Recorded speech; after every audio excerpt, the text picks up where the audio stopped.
इशिता बचपन से ही बहुत आलसी थी। बचपन में उसे पढ़ाई करने में आलस आता था, तो बड़े हो जाने के बाद घर के कामों में। मुश्किल तो तब हो गई जब शादी के बाद भी उसका आलस नहीं गया। इशिता की माँ उसे जगा रही है। इशिता, इशिता उठ जा बेटी, दिन के 12 बज गए हैं और तू अभी तक सो रही है। ओफो माँ, आज रविवार है, आज तो देर तक सोने दो। रोज तो कॉलेज जाने के लिए सुबह 6 बजे उठना ही पड़ता है। इशिता, उठकर नहा धो ले, कुछ खा ले, फिर सो जाना।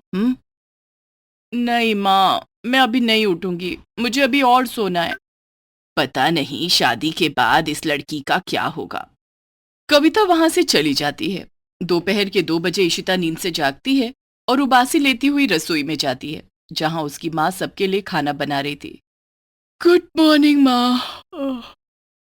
गुड मॉर्निंग नहीं, गुड आफ्टरनून बोल। घड़ी देख कितने बजे हैं। माँ, कहते हैं ना जब जागे तभी सवेरा। मैं अभी जागी हूं ना, तो मेरे लिए अभी सुबह हुई है। अब मेरे लिए 1 कप चाय बना दो।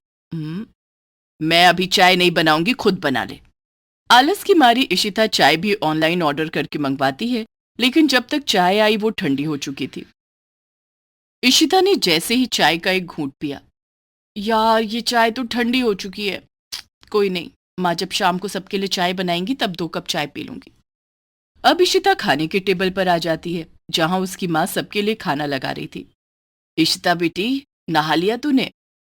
नहीं माँ, छुट्टी वाले दिन कौन नहाता है। इशिता, इतनी गर्मी में तू बिना नहाई कैसे रह सकती है? इतना आलस अच्छा नहीं होता। इशिता माँ की बातों को अनसुना कर देती है और खाने पर टूट पड़ती है। ऐसे ही दिन गुजर रहे थे।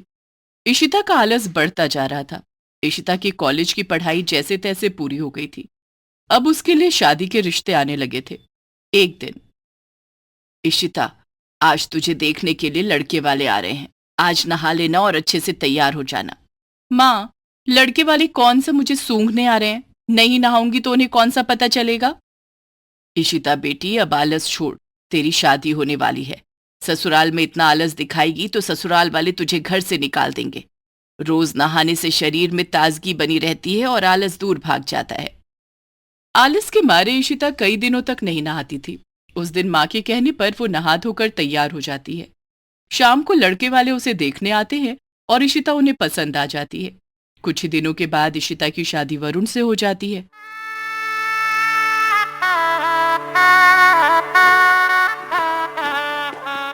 शादी के बाद जब इशिता ससुराल आती है तो उसकी सास कहती है, इशिता बहू, वरुण मेरा इकलौता बेटा है, मेरी कोई बेटी नहीं है। अच्छा हुआ तू आ गई, अब बहू के रूप में मुझे बेटी मिल गई है। तभी वहां वरुण आ गया और हंसते हुए बोला, माँ घर का काम अकेले करते करते बहुत थक चुकी है। अब तुम्हें घर के सारे काम करने होंगे। घर के काम करने होंगे, ये सुनकर इशिता की हालत खराब हो गई। इशिता मन ही मन सोचती है, यहाँ मुझे घर के सारे काम करने पड़ेंगे, ये मुझसे नहीं हो पाएगा। उस रात इशिता वरुण से पूछती है, "अ, घर में झाड़ू पोछा और बर्तन कौन करता है? कोई काम वाली तो होगी ना?" नहीं, माँ को कभी भी काम वाली के हाथ का काम पसंद नहीं आता। घर में हम 3 ही तो लोग हैं, मैं, बाबूजी और माँ। माँ का कहना है कि 3 लोगों के काम के लिए काम वाली की क्या जरूरत। और अब तो तुम आ गई हो, अब माँ का काम और आसान हो जाएगा। लेकिन अब लेकिन वेकिन छोड़ो, आज हमारी सुहाग रात है, अभी काम के बारे में मत सोचो।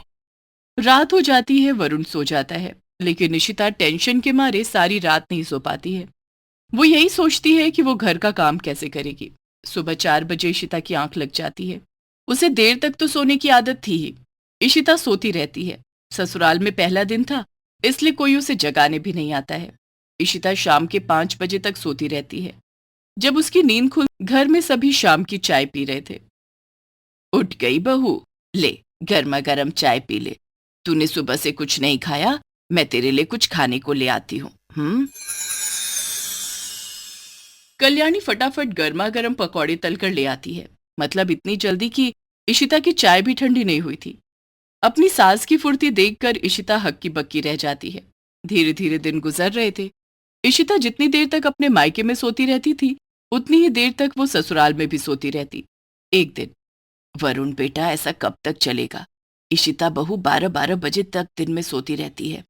मैंने सोचा था कि बहू के आ जाने से मुझे कुछ आराम मिलेगा, उल्टा मेरा काम बढ़ गया। अब उसे भी चाय नाश्ता बनाकर देना पड़ता है।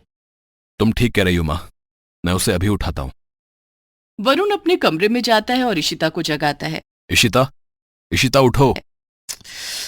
क्या है वरुण, सोने दो ना। इशिता, दिन के 12 बज गए हैं। माँ ने सुबह 6 बजे उठकर घर का सारा काम कर लिया और तुम अभी तक सो रही हो। इशिता घबराकर उठ जाती है और आंखें मलती हुई कमरे से बाहर आती है। कल्याणी उसके सामने खड़ी थी। उठ गई बहू, जल्दी से नहा ले और रसोई में जाकर सबके लिए खाना बना ले। इशिता, जो कि बहुत आलसी थी, वो नहाने के नाम पर बाथरूम में जाकर हाथ मुंह धोकर कपड़े बदल कर आ जाती थी। आज भी उसने वही किया। यार इशिता, अब तू क्या करेगी? आज तो तुझे सबके लिए खाना बनाना पड़ेगा। इशिता धीरे धीरे चलकर रसोई में जाती है और पहली बार सबके लिए खाना बनाती है। वाह बहू, तूने तो बहुत स्वादिष्ट खाना बनाया है। मजा ही आ गया। आज से खाना तू ही बनाएगी। हाँ हाँ इशिता, खाना बहुत ही लजीज है। हमें तुम्हारे हाथ का खाना खाने को मिलेगा तो बड़ा मजा आएगा। इशिता मन ही मन खींच जाती है। दूसरे दिन सुबह 6 बजे ही कल्याणी ने इशिता को जगा दिया। इशिता बहू, उठ जा, तेरे ससुर जी चाय मांग रहे हैं। कह रहे हैं इशिता बहू के हाथ की चाय पियेंगे। सुबह 6 बजे उठना इशिता के लिए किसी सजा से कम नहीं था। उस पर भी उठकर काम करना तो उस पर मुसीबतों का पहाड़ टूटने जैसा था। लेकिन अब करती भी क्या। रसोई में जाकर उसने सबके लिए चाय बनाई और फिर उसके बाद नाश्ता बनाया। चाय नाश्ता करने के बाद, इशिता बहू, दिन के खाने में भिंडी की सब्जी, चने की दाल और चावल बनेगा। अब इशिता सोच में पड़ गई। इस तरह से तो मैं पूरे समय खाना ही बनाती रहूंगी। अभी दिन का खाना बनाओ, फिर रात का खाना बनाओ। मुझे कुछ सोचना पड़ेगा। इशिता कुछ सोचती है। यही ठीक रहेगा। उस दिन इशिता ने ढेर सारा खाना बना लिया। दिन में सबको खाना खिलाया। जब रात का समय आया, सब लोग खाने के टेबल पर बैठकर खाने का इंतजार करने लगे। तब इशिता सबके लिए खाना लेकर आई। खाना देखकर, अरे बहू, भिंडी की सब्जी तूने सुबह ही बनाई थी, फिर से भिंडी बना ली। और ये चने की दाल, ये भी फिर से बनाई है क्या? माँ, मुझे तो लग रहा है कि ये दिन का ही खाना है। हाँ माँ जी, ये दिन का खाना ही है। मैंने दिन में ही ढेर सारा खाना बना लिया था और उसे फ्रिज में रख दिया था। लेकिन तूने ऐसा क्यों किया? ताकि मुझे बार बार काम ना करना पड़े। लेकिन बहू, हमारे यहाँ बासी खाना नहीं खाया जाता। बासी खाना खाने से हम बीमार पड़ सकते हैं। ठीक है पिताजी, अब से मैं ताज़ा खाना बना कर दूंगी। इशिता ने बोल तो दिया था, लेकिन वो अपनी आलस के आगे बहुत मजबूर थी। दूसरे दिन उसने फिर ढेर सारा खाना बना लिया ताकि फिर बार बार खाना ना बनाना पड़े। उसने सबको वही खाना दिन में भी खिलाया और रात में भी खिलाया। धीरे धीरे उसका आलस और बढ़ने लगा। अब वो एक ही खाना 2-3 दिन तक गर्म करके सबको खिलाने लगी। वो हफ्ते में बस 2 बार रसोई में जाती और पूरे हफ्ते का खाना बनाकर फ्रिज में रख देती। इशिता की इस हरकत से उसके ससुराल वाले बहुत परेशान रहने लगे। देख इशिता बहू, तू एक ही खाना 3-4 दिन तक खिलाती है।